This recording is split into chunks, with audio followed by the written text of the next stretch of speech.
Males and females అందరిలో common.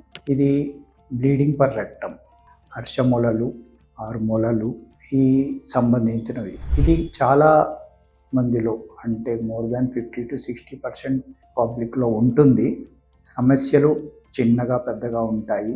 ఉండేది ఏంటంటే చాలామంది ఇవి ఏదో సింపుల్ ప్రాబ్లం అని చెప్పేసి ఓసారి ట్రీట్మెంట్ తీసుకుంటారు, ఓసారి పట్టించుకోకుండా ఉండొచ్చు. అయితే ఇదేంటంటే దీంట్లో కూడా రకరకాల ప్రాబ్లమ్స్ ఉంటాయి. ప్రతి రక్తం వచ్చేది మలద్వారం ద్వారా రక్తం వచ్చేది పైల్స్ కాదు. పైల్స్లో నొప్పి ఉండొచ్చు, రక్తం పడవచ్చు, దురద ఉండొచ్చు, లేదా యానల్లో డిశ్చార్జ్ కూడా ఉండొచ్చు. ఈ ప్రాబ్లం అనేది 90%, 80% వరకు చాలా వరకు సింపుల్ ప్రాబ్లమ్సే ఉంటాయి.